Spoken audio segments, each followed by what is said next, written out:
Can you or should you gift belongings or items from someone who's died to someone else as a gift during the holiday season? Really interesting question and a timely one. And here's my take on that. Welcome to the Curating Grief Show. I'm Charlene Lam, grief coach, author, and founder of The Grief Gallery and the Curating Grief Approach. So yes, sometimes we do keep items from a person who's died because we're keeping it for someone else. Sometimes that can be a wedding dress or wedding ring because you think your child or your niece or nephew might want to use that someday. Sometimes it might be something like a camera that you're thinking, well, maybe my grandson who likes photography would like this from his grandfather. So sometimes we do keep things aside because it's something that we think someone else would want, or that we would want someone to receive it who appreciates it. Now, in terms of gifting it as a holiday gift, here's some considerations. It is a season for meaningful gestures, and I certainly understand why, it actually might make sense to do that during this time of year. First thing, I would say, do not make it the only gift. If you want to gift it alongside something that is like the main holiday gift, the main Christmas or Hanukkah gift, you can certainly do that.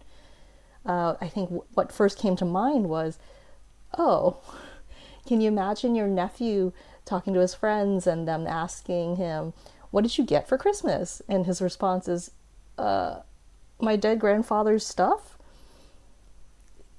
I can imagine that scenario, and I think we can avoid that by not making the item the main gift. We can put it with something else that is the main holiday gift. And I say that just because it's the reality of how people might receive or perceive this gift. Which brings me to point number 2. This is the conundrum that we come across when we're talking about the belongings and the meaningful objects. Something that is so meaningful to us might not have any meaning or a totally different meaning to someone else. And that can be so painful for us, that can be so difficult to experience and understand, and it's the source for so much conflict that I see when I talk to grievers and I work with my one-to-one clients. So what is meaningful to us may not be meaningful to someone else, and that is just the reality of it.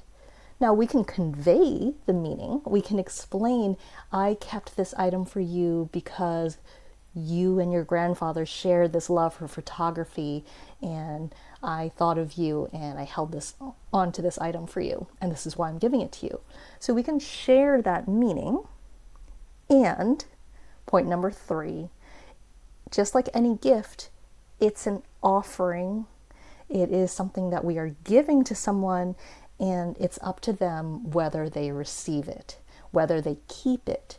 They might hear our meaning, but they might not absorb it. They might not agree with it. They might not accept it. They might not integrate it into their own meaning-making process. They might not integrate that item into their life in the way that you would like them to. But that's the point of it being a gift. It's something that you offer, and the recipient gets to decide whether they ultimately receive it in the way that you intended, and whether they keep it and integrate it into their lives. So point number 4, this is something that we see so often in grief, this mismatch in expectations. And I think I really want to stress that because there are so many hurt feelings and rifts in family relationships when there is that mismatch in expectations. When someone, says, I made all this effort to keep this for you. I thought of you so much. I put so much thought and emotion into it. And someone else does not receive it in the way that you expected them to. And maybe the person, the recipient, their expectations were, I thought you were going to buy me this awesome piece of technology for my holiday gift, and instead you're gifting me a secondhand item from a dead person? Might sound harsh, but you can see, right, this difference in expectations. So I want to highlight that as being aware that that might happen. And as grieving people, we might come across that over and over.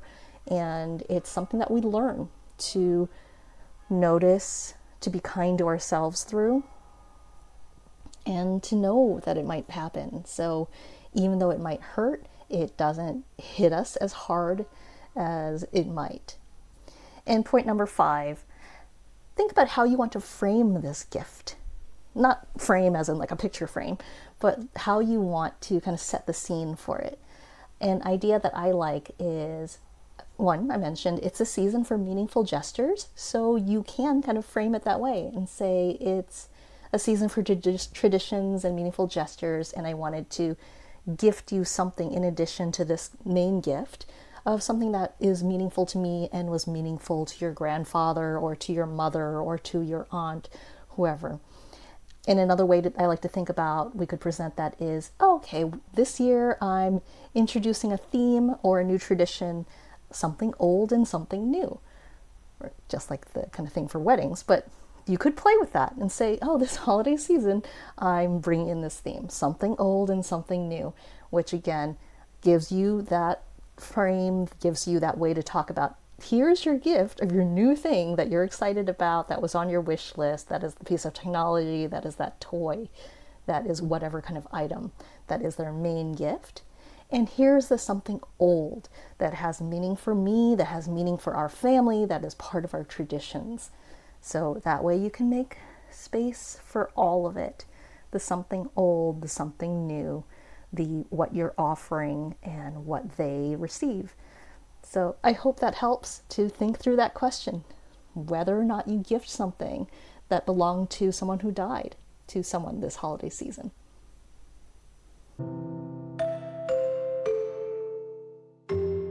Thanks for joining the Curating Grief Show.